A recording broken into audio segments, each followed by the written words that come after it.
Señor Blest, ¿por qué tiene los zapatos rotos? Porque soy pobre. Que se arranque el vil dinero, eso es lo que pido yo. Dicen que el Hijo de Dios, Jesucristo, fue un obrero. José era carpintero, trabajó maderas muchas. ¿Por qué la gente no escucha y solo habla de riqueza? Queremos que esté la iglesia junto a su pueblo y su lucha.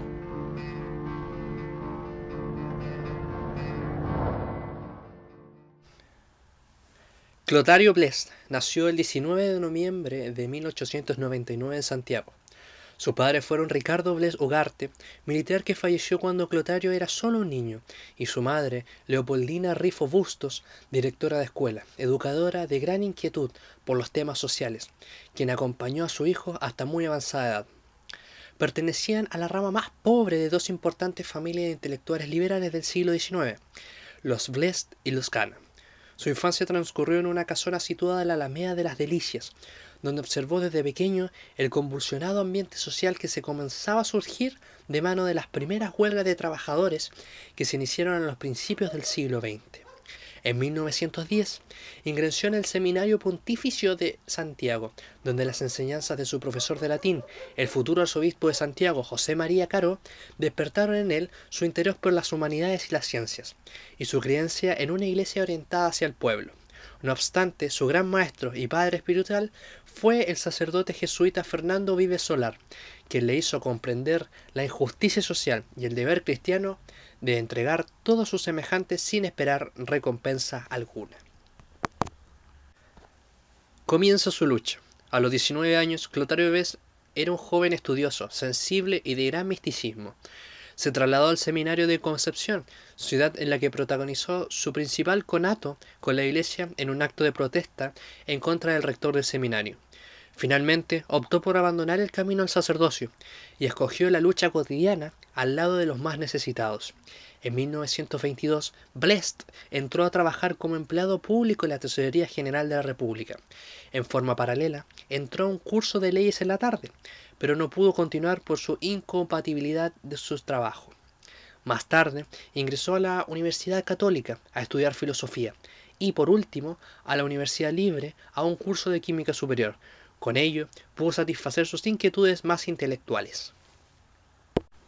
Su filosofía cristiana. Clotario Blest combatió con sus ideas a la iglesia tradicional, que según su opinión defendía a los poderosos, silenciando el verdadero contenido de los evangelios. Su búsqueda se tradujo en destruir al Cristo Rey para resucitar al Jesús obrero. Postulaba un corporativismo cristiano como modelo social, donde el cristianismo animara las nuevas asociaciones, procurando la disciplina, la moralidad y la solidaridad, frente a la anarquía moral, política, económica e intelectual de la época. Su filosofía cristiana sostenía que el individuo era el fin de la sociedad y el Estado, y la finalidad de estos, propender a su perfeccionamiento moral y material. Sus primeros pasos en la organización sindical. Entre 1920 y 1922, Blest asistió a las charlas y conferencias del dirigente del movimiento obrero en Chile, Luis Emilio Recabarren. Impresionado con sus ideas progresistas, lo siguió hasta el momento de su muerte. Por esos años, Blest asistió al Círculo de Estudios del Surco, creado para formar conciencia social cristiana, organizar sindicatos y luchar por la legislación social justa para la clase trabajadora. En 1927 presidió la Unión de Centros de la Juventud Católica para organizar a la juventud obrera en la capital y provincia. Allí conoció a su primera y única novia, Teresa Sandón Guzmán. Pero ambos acordaron separarse para servir plenamente a Cristo. Ella ingresó al convento Carmelitas Descalzas, donde murió en 1988, y él continuó su lucha por la justicia social, siendo fiel hasta su muerte, tal como lo prometería su novia al celibato.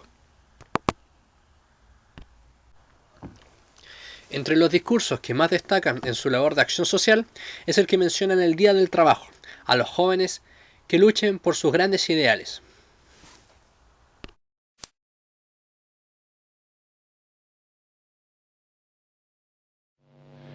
Y la acción y el ejemplo arrastran mucho más que la palabra. Libertad, justicia y fraternidad. Hacer el bien a todos los que sufren. No hacerle el mal a nadie. solo atacar a quienes atacan a los trabajadores. No se desalienten nunca. Tendrán a veces que tener pequeñas derrotas, ¿no? Sí. ¿Cuántas derrotas no hemos sufrido nosotros?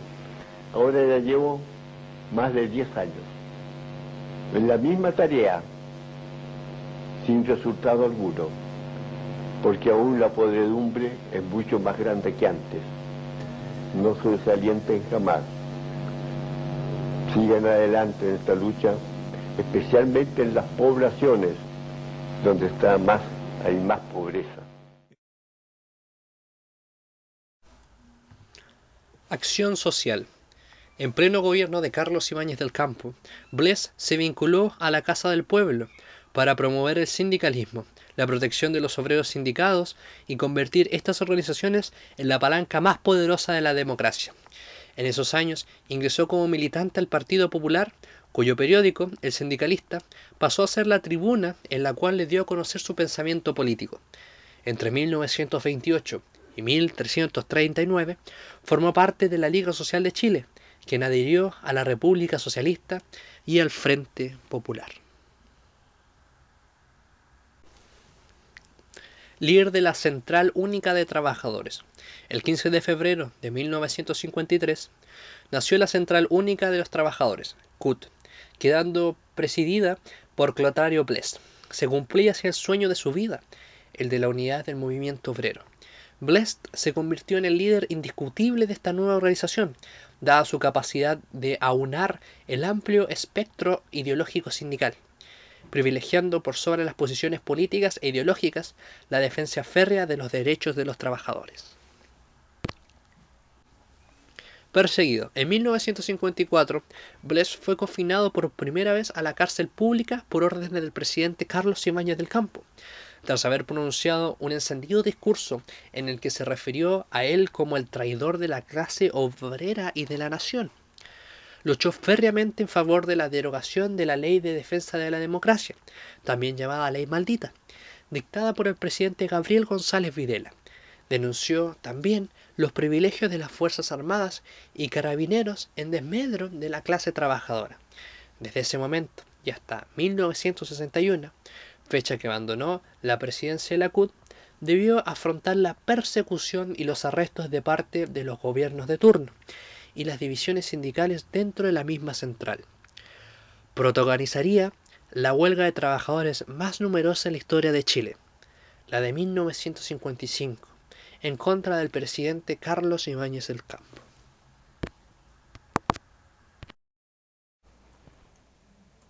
Por lo mismo, Clotario Bles es reconocido como la figura mayor del sindicalismo chileno. Su sensibilidad social encontró un cauce orientador en el padre Fernando Vives Solar, un jesuita que dejó una honda huella como estudioso y difusor de la doctrina social de la Iglesia Católica. Se sintió atraído por el sacerdocio y permaneció breve tiempo en el seminario de Concepción. Sin embargo, abandonó este camino y se incorporó a la administración pública, en cuya organización gremial hizo su notable carrera sindical. Esta trayectoria tendrá como siempre fuente de inspiración en la doctrina social de la Iglesia Católica. Entre sus elementos que más destacan está el ingreso al Círculo de Estudios El Surco, dirigido por el padre Guillermo Vivianes Contreras, la fundación del Grupo Social Cristiano Germén, desde el cual realizó una aguda crítica social imperante en los años 1928. También creó y presidió la Asociación Deportiva de Instituciones Públicas, más conocida como la ADIP, que fue el primer paso para organizar a quienes por ley se le prohibía asociarse. La AIDP, como se menciona, fue la antesala y el primer instrumento que tuve en manos para forjar un gran movimiento gremialista en el país, mencionaba Clotario Bles. La historia que es imposible resumir en pocas líneas. Basta destacar la función de la Agrupación Nacional de Empleados Fiscales en 1943, desde la cual se convirtió en el líder de los servidores públicos y luego el conjunto de los trabajadores chilenos, agrupado a la Central Única de Trabajadores, conocida como la CUT, que tuvo una fundación breve en febrero de 1953, bajo a su liderazgo.